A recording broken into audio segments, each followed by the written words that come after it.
Vous avez choisi le programme du soir sur New World Info. Vous faites bien. Merci d'être avec nous. On va commencer avec le décryptage de l'actualité. Le Sénégal occupe une bonne place de l'actualité sur le continent. Nous en parlons à nouveau ce soir. On évoque l'affaire Ousmane Sonko, inculpé mais libéré. On va en parler avec Mamadou Diouf, notre éditorialiste. Bonsoir, Mamadou Diouf. Bonsoir, Samuel. L'opposant sénégalais Ousmane Sonko, accusé de viol, a été inculpé lundi, mais libéré, placé sous contrôle judiciaire après sa comparution devant un juge. C'est ce qu'a annoncé son avocat. Sa libération pourrait contribuer à apaiser la situation au Sénégal après plusieurs jours de meute de la part de ses partisans qui ont encore prévu de manifester cette semaine. Mamadou Diouf, Ousmane Sonko, donc inculpé. La procédure d'inculpation, elle surprend tout le monde au regard, et on l'évoquait dans le décryptage d'hier, de ce que révèlent les enquêtes préliminaires. Qu'est-ce qui a déterminé l'inculpation?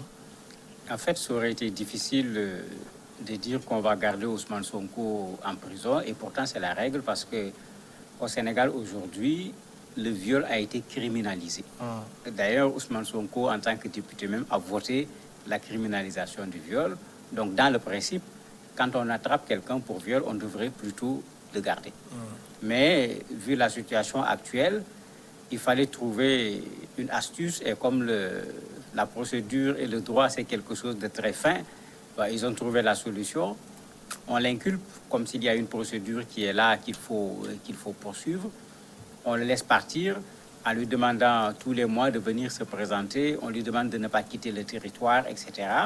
Alors qu'on a vu que le jour même de sa libération, il a fait une conférence de presse dans l'après-midi, mais c'est un Ousmane Sonko encore beaucoup plus combattant, beaucoup plus combatif qu'on a vu.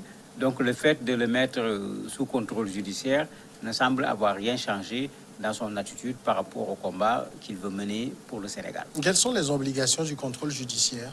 En fait, lui, on lui demande de ne pas quitter le territoire sénégalais. On lui demande également de se présenter tous les mois devant le juge. On lui demande de ne pas parler de cette affaire. Mais lors de son entretien avec le juge, qui n'a pas duré du tout, ça a été très très court, quand le juge lui a dit que tu n'as pas le droit d'en parler, il a dit que si les gens en parlent, je réponds. Il a été très clair là-dessus. Il a dit que cette condition, il ne la respectera pas. Si quelqu'un aborde la question, je répondrai à ce qui a été dit par rapport à une telle question devant le juge. Donc, ce n'est pas derrière le juge qu'il ne va pas le faire.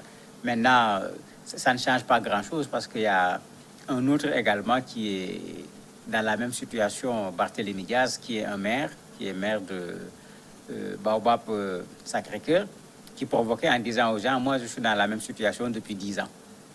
Et ça ne m'empêche pas de mener l'ensemble de mes activités. J'ai été candidat, je me suis retrouvé maire.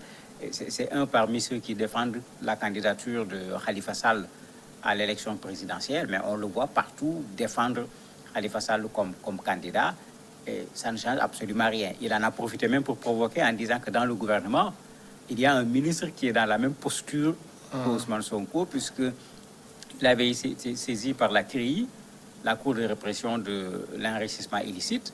C'était la même chose, il avait été entendu, il avait été inculpé et puis il a été libéré. Mais ce monsieur se trouve aujourd'hui avec un portefeuille ministériel.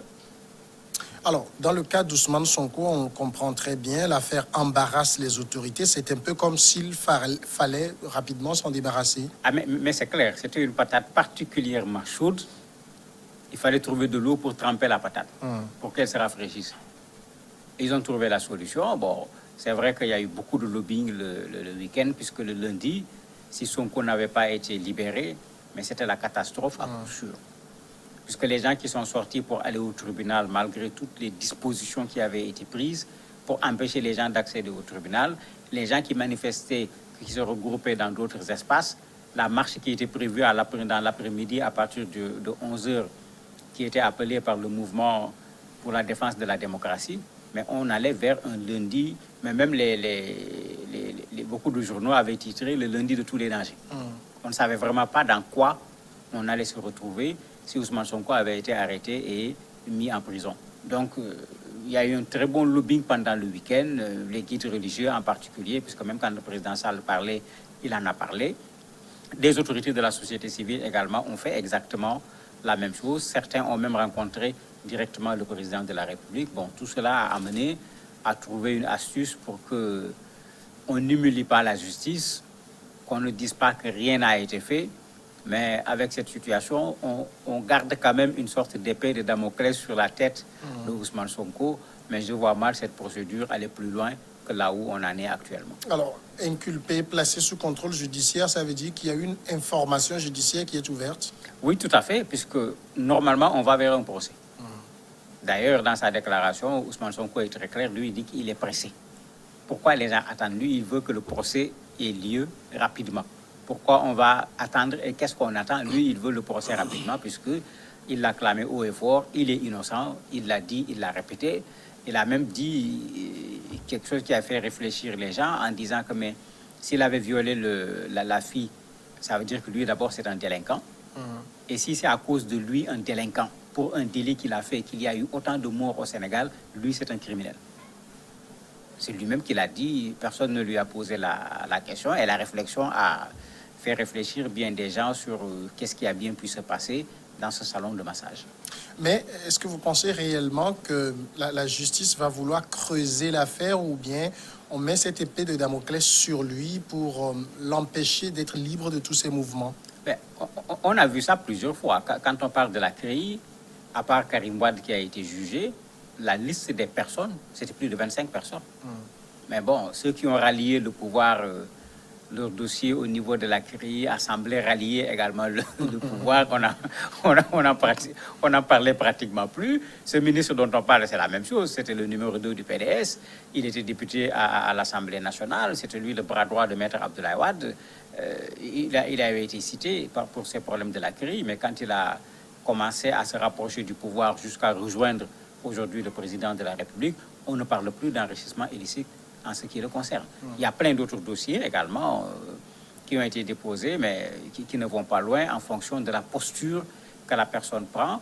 Et en fait, dans le mécontentement des Sénégalais, il y avait tout ça.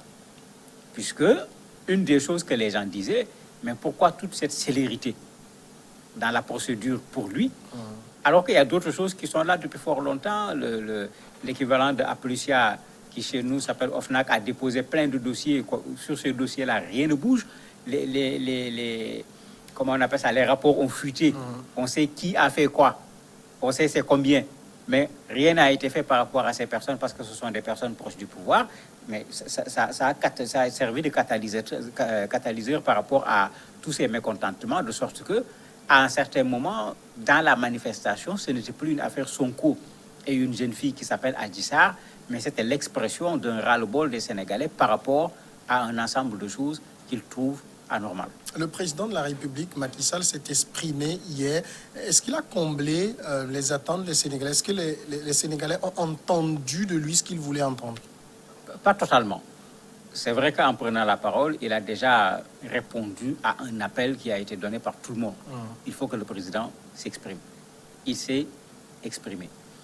Mais il a préféré revenir sur ce qu'il a fait, la crise économique qui n'est pas propre au Sénégal, Covid qui est venu créer des problèmes aux gens, le fait que l'État sénégalais a sorti 1000 milliards pour essayer de voir comment mettre en place des mesures d'accompagnement par rapport à Covid. Tout ça, c'est vrai. Et c'est de la réalité. Il y a des efforts qui ont été faits par rapport aux citoyens sénégalais en situation de difficulté à cause de Covid, y compris même les Sénégalais qui sont à l'étranger. Mais ça ne répondait pas au vrai problème, puisque les gens posaient un autre problème. Sur le problème, il a simplement dit qu'on laisse la justice poursuivre son travail. Il n'a pas dit plus. Maintenant, il a quand même accepté que les Sénégalais sont dans la difficulté. Il dit qu'il a compris le message. Il a prévu 300 milliards sur 3 ans pour voir comment régler certains problèmes, particulièrement pour la jeunesse, puisque c'est les jeunes surtout qui étaient dans la rue.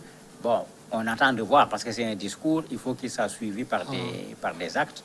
Il dit qu'il a ses mains tendues, sa porte est ouverte. Certainement, on va aller encore vers des concertations, bien que Sonko a répondu avant le discours, puisque les gens disaient, mais si c'est comme ça, pourquoi ne pas faire un gouvernement d'ouverture, un gouvernement d'union nationale? Il dit, lui, et c'est sa tradition, anti-système, il n'est pas question pour lui d'aller participer à un quelconque gouvernement avec le président Macky Sall. Donc sur ce plan, il faut dire clairement que la porte est fermée et il y avait une concertation qui est en cours même, qui est vers la fin. Le PASTEF n'a pas participé à cette concertation. Alors, le président, comme vous le dites, a dit qu'il usera de tous les pouvoirs que lui confèrent ses fonctions pour ramener un peu l'ordre, si je dois le paraphraser. Qu'est-ce qu'il essayait de dire? En fait, je me dis que ce qu'il va faire, c'est surtout faire en sorte qu'au niveau des revendications, ce qui peut être satisfait très rapidement soit fait. Puisque on a vu des policiers sénégalais fraterniser avec la foule. On a vu des policiers faire ce signe vraiment de quelqu'un de pacifique, dire aux gens arrêtez. Les gens ont suivi, ils ont arrêté. Après, les populations sont venues soulever les policiers pour leur dire le Sénégal, nous l'avons en commun. C'est vrai qu'il y a eu des morts, c'est dommage, puisque parfois il y a eu vraiment des débordements. Il faut le reconnaître, mais ce n'est pas dans la nature du Sénégalais de vouloir tirer sur un autre Sénégalais. Donc vous avez ces deux topos qui sont là, qui montraient un peu qu'il y a un ressort qui s'est cassé à l'interne. Je crois que le président va travailler à ce qu'on fasse en sorte que ces ressorts reviennent à leur place. Mais pour cela, il est clair qu'il y a un certain nombre de décisions que les gens attendent. Certains, par exemple, lui disent, puisqu'il y a tout ce bruit sur le troisième mandat, qui fait partie également de ce qui inquiète les gens, il n'a qu'à dire clairement qu'il n'est pas candidat à un troisième mandat. D'ailleurs, dans les conditions que Sonko posait lors de son discours, juste avant le discours du président de la République, il a également cité cet aspect en disant qu'il dise clairement, sans ambiguïté, puisque c'est l'expression qu'il a utilisée, qu'il ne sera pas candidat à un troisième mandat. Mamadou Diouf, merci d'avoir répondu à nos questions. C'est moi qui vous remercie. La pause à présent et puis on revient après pour recevoir l'invité.